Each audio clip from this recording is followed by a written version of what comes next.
ஒரு சின்ன ஊர்ல அர்ஜுன் கார்த்திக் அப்படின்னு இரண்டு சின்ன பசங்க இருந்தாங்க. அவங்களோட வீடு பக்கத்து பக்கத்தில இருந்துச்சு. ரெண்டு பேரும் ஒரே பள்ளியில 6ஆம் வகுப்பு படிச்சிட்டு இருந்தாங்க. ரொம்ப நல்ல நண்பர்கள். தினமும் ரெண்டு பேரும் சேர்ந்துதான் பள்ளிக்கு போவாங்க வருவாங்க. ஒரு நாள் பள்ளி முடிஞ்சு வீட்டுக்கு போற வழியில ஒரு வீட்டோட வைக்கோல் போர்க்கு பக்கத்தில ஒரு கோழி 2 முட்டை போட்டுட்டு போயிருந்துச்சு. அதை பார்த்தவுடனே ரெண்டு பேருக்கும் முட்டை சாப்பிடணும்னு ரொம்ப ஆசை வந்துருச்சு. யாருக்கும் தெரியாம எடுத்திடலாமேன்னு நினைச்சு தலா ஒரு முட்டை எடுத்துட்டு வீட்டுக்கு போயிட்டாங்க. அர்ஜுன் வீட்டுக்கு போய் அம்மாவிடம் அம்மா முட்டை கிடைச்சிருக்கு சமைச்சு கொடுங்கன்னு சொன்னான். அவனோட அம்மா எதையும் விசாரிக்காமல் நல்லெண்ணெய் ஊற்றி ருசியா சமைச்சு கொடுத்தாங்க.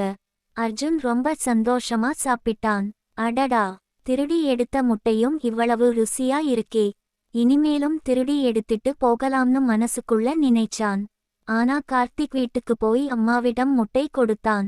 அவன் அம்மா அது திருடி கொண்டு வந்ததின்னு புரிஞ்சிக்கிட்டு அவங்க வேப்பெண்ணெய் ஊத்தி முட்டை சமைச்சு கொடுத்தாங்க.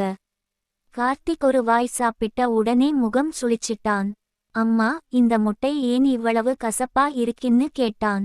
அதுக்கு அவன் அம்மா, திருடி கொண்டு வந்ததை சமைச்சு சாப்பிட்டா அப்படிதான் கசப்பா இருக்கும்.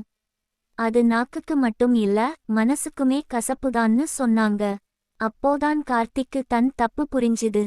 இனி நான் ஒருபோதும் திருட மாட்டேன்னு முடிவு எடுத்தான்.